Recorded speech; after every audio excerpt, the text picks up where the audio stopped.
Chers frères et sœurs bien-aimés de Jésus-Christ, chers catéchumènes, Céline, Kevin, Océane, Anaïs, Christ est ressuscité. J'ai rien entendu. Christ est ressuscité.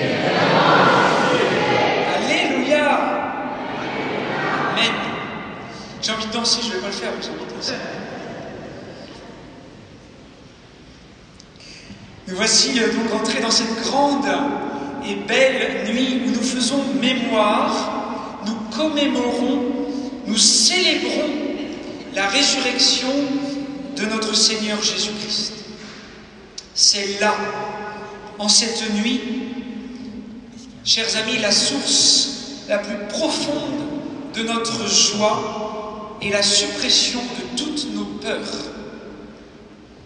L'amour est vainqueur.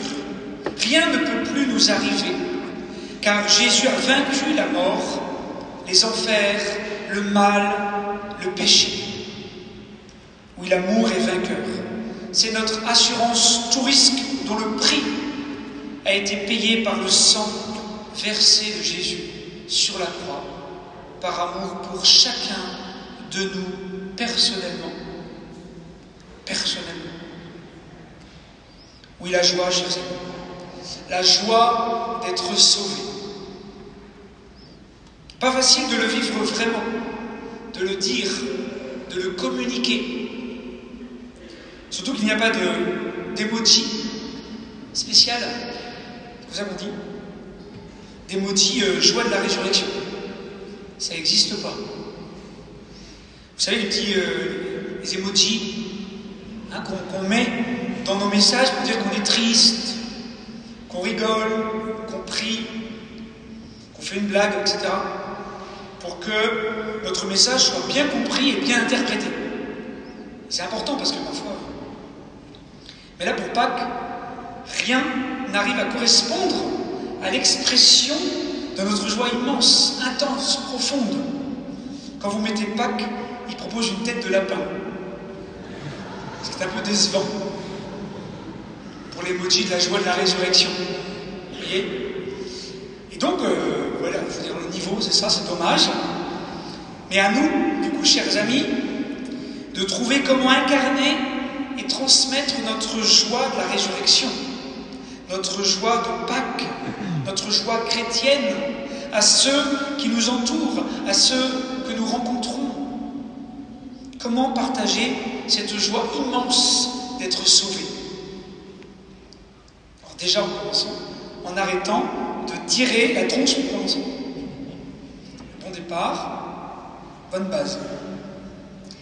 Mais surtout en acceptant que Jésus change notre vie en bien, afin que la résurrection commence maintenant, tout de suite, sans attendre, pour vivre vraiment enfin de notre baptême.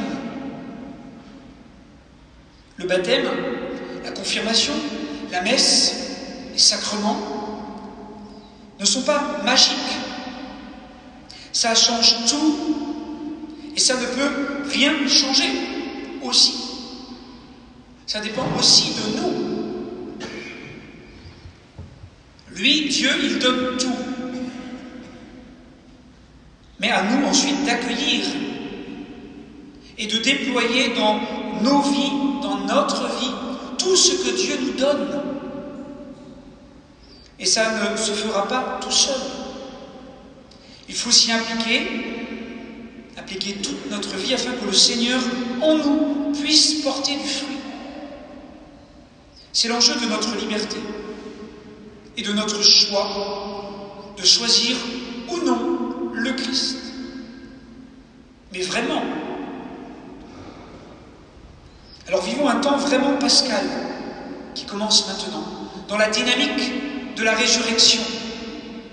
Le carême est terminé avec ses résolutions non tenues, ses courbatures du cœur, ses combats spirituels bien légitimes et qu'il faut poursuivre.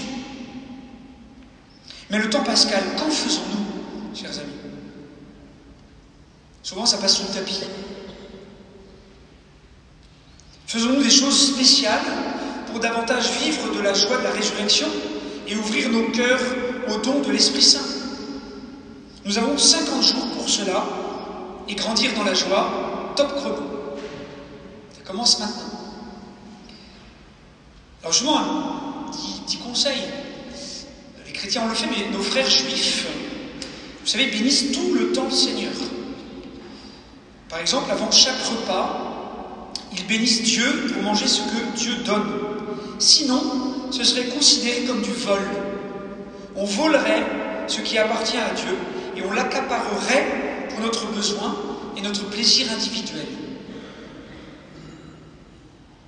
Et c'est pourquoi nous aussi, il nous faut sans cesse bénir le Seigneur, lui rendre grâce, le louer, lui dire merci en toutes circonstances et sans cesse, pour toutes choses, pour ne pas voler ce que Dieu nous donne chaque jour, pour ne pas croire que c'est un dû ou un droit, mais c'est un don de Dieu, une grâce de Dieu, et qu'il faut le remercier pour tous ses dons et lui rendre grâce sans cesse.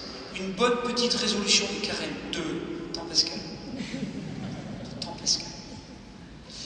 En cette messe pascale, mère de toutes les messes, de toutes les Eucharisties, rendons grâce à Dieu d'être sauvés par la mort et la résurrection de Jésus. Prions pour nos frères et sœurs qui vont être baptisés ce soir et qui vont donc renaître dans le Christ. Céline, Anaïs, Océane, Kevin. Presque 6000 adultes cette nuit en France vont être baptisés. C'est 1000 de plus cette année que l'année dernière. Rendons grâce à Dieu. Et prions pour que nous tous, nous puissions renouveler les promesses de notre baptême afin de laisser Dieu faire des merveilles et des miracles dans nos vies. À nous de jouer. Top chrono, ça commence maintenant. Et demandons à la Vierge Marie, notre mère, notre chère mère, par qui nous avons la foi. Demandons à Marie de nous aider à vraiment ouvrir notre cœur à la joie de la résurrection pour en vivre et pour la partager abondamment, sans modération, autour de nous. Je vous salue Marie, pleine de grâce, le Seigneur est avec vous. Vous êtes bénie entre toutes les femmes, et Jésus, le fruit de vos entrailles, est béni. Sainte Marie, Mère de Dieu, priez pour nous pauvres pécheurs, maintenant et à l'heure de notre mort. Amen. Christ est ressuscité. Alléluia. Amen.